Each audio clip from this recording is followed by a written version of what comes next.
So this is a story about my neighbor Bob. The first thing you should know about Bob, his real name is not actually Bob. I just don't want to use his real name. But he kind of reminds me of Meatloaf's character in Fight Club. Minus the breast, he doesn't have the breast. But he's tall, has a deep voice. He's only like 50, but he has to use a, he has a cane, he has to use a wheelchair, so he kind of had some problems. So I moved into my apartment, met Bob last January.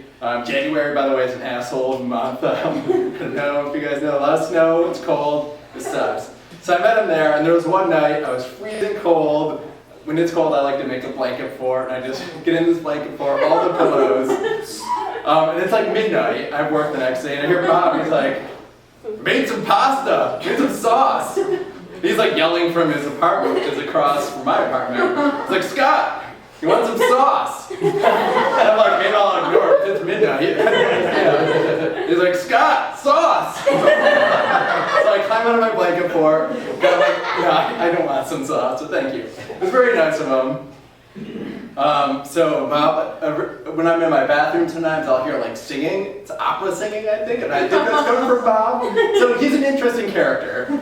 So this was January, then about 6 months later, I think it was around June, come home from work, and there's a note in my apartment door, and I'm like, oh, what could this be? I was like, maybe a secret admirer, like came in, left a note, that wasn't it. I'm like, this is interesting. So I open up, it's like, Dear Scott, I'm like, I'm intrigued, I want to know more. Because I know about your friend, and I had no idea what this meant, so I'm like, all right, my friend. Next line, I know you do crack. Ouch.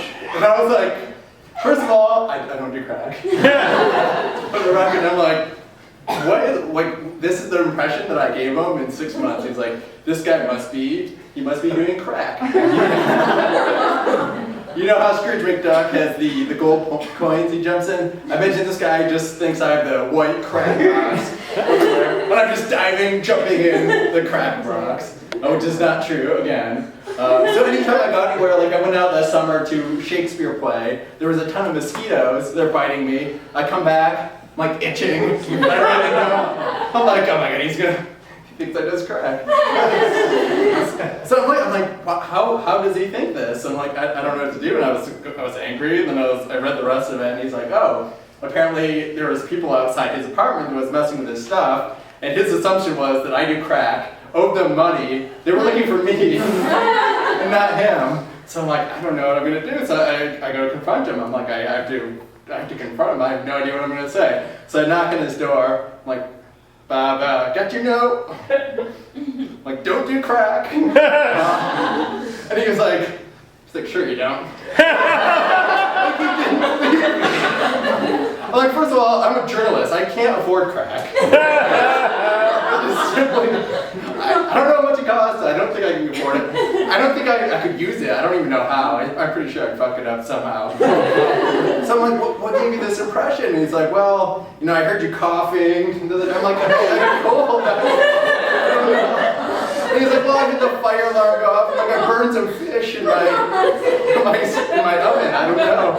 It doesn't mean I do crack. And he's like, well, I was talking with these people, and there used to be the person that lived upstairs, and actually I called the cops on them a lot, and they're real pissed off at me, so it could have been them. And I'm like, well, that makes not quite as much sense as me doing crack. I'm not even a reliable crack person. Like, I owe these people money, and I'm like, at least if I did crack, I would pay these people, and they would not be bothering my neighbors. So I'm like, Bob, I seriously don't do crack? And he's like, wink, yeah, I'm sure you don't. He wouldn't believe me.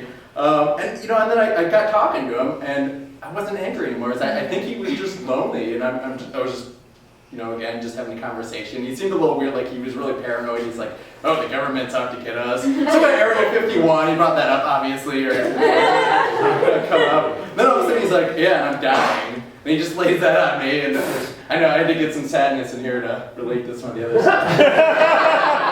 And he's like, yeah, I have cancer, and I'm like, I didn't realize, he's like, I'm 51, I thought he was like in his 60s or 70s or a lot older. So I was like, oh wow, I did not even know that. So I actually talked with him, and I just felt maybe this is just someone who's lonely, just needs someone to talk to. So I even went over and shared pasta sauce with them or anything like that. But I get along with them now as my neighbor. You know, we have a good time. That's pretty much it. I told these people I would do. You know, they have the mic drop. I was gonna do a cookie drop. I don't want to drop it on the floor. I don't want to waste the cookie. So instead, I'll just go back to my seat and eat.